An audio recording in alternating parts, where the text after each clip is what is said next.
안녕하십니까. 판교백현 운동을 지역구로 둔 김정환 시의원입니다.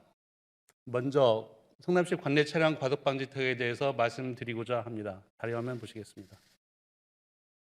차나 자전거를 타고 도로를 지나다 보면 하루에도 십수번 마주하는 과속 방지턱.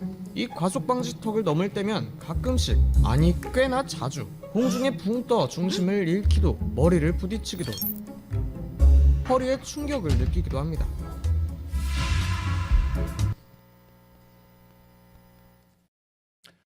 어, 2015년 한국소비자보건과 보건개발원 자동차 기술연구소가 함께 과속 방지턱 높이에 대한 실험을 진행했습니다.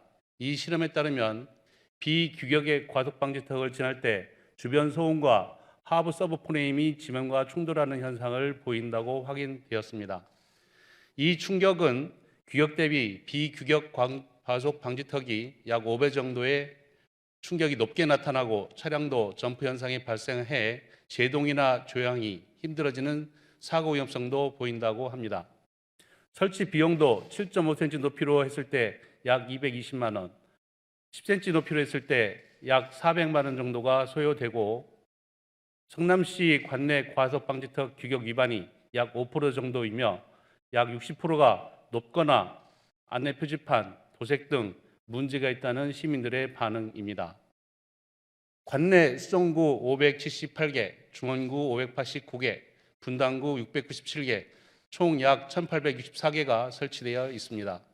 특별한 문제가 없다면 규정 이내에서 필요 이상으로 높게 설치된 방지턱을 낮추는 방안을 강구할 필요가 절실해 보입니다. 둘째는 분양차익 독식에 이자 수익까지 챙기려는 지독한 공기업 LH의 모럴 해저드에 대해 말씀드리고자 합니다.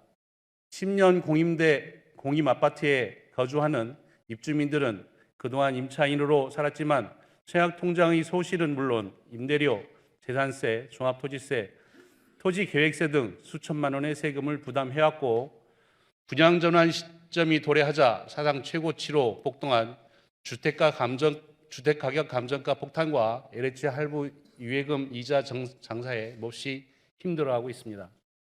LH가 원활한 분양 전환이 어려워지자 내놓은 대안은 분양 전환 지원 대책 2.0이었습니다.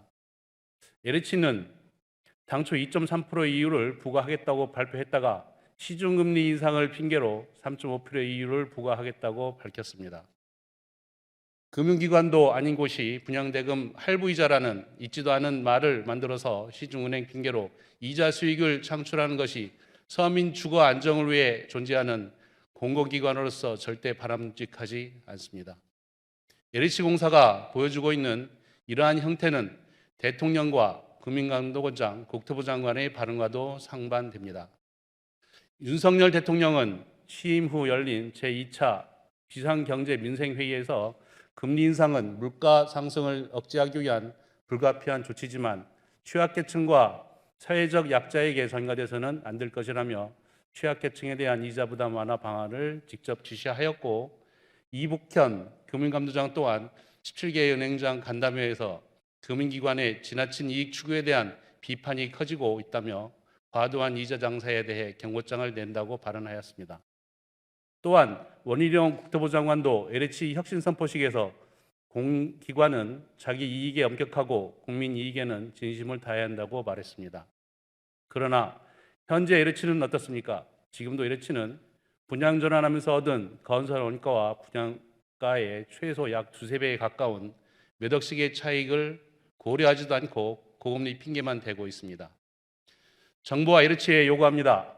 LH공사가 서민주거 안정을 위해 존재하는 공기업이 맞다면 주택건설 원가 기준으로 산출한 할부이자 부과를 원칙으로 하고 이율은 국가 공기업이 받을 수 있는 수익률 기회비용인 연 1% 이하로 책정하고 정부는 10년 공임 공공주택 특별법 제50조의 3과 동법 제56조에 따라 최초 분양 시점 임차 개시일 전에서 청약통장을 소실하고 분양 임대 기간 동안 거주 의무도 있고 재산세 및 종합토지세 등 납입하는 실질적 소유자로서의 권리와 의무가 주어지고 있으므로 소득세법을 개정하여 보유기간을 임차 개시일부터 계산하고 취득가액을 임차 종료 후 확정된 분양가액으로 하여 양도차익에 대한 금액과 보유기간에 따른 면제 또는 특별공제 등의 형평성을 맞출 것을 강력히 요청하는 바입니다.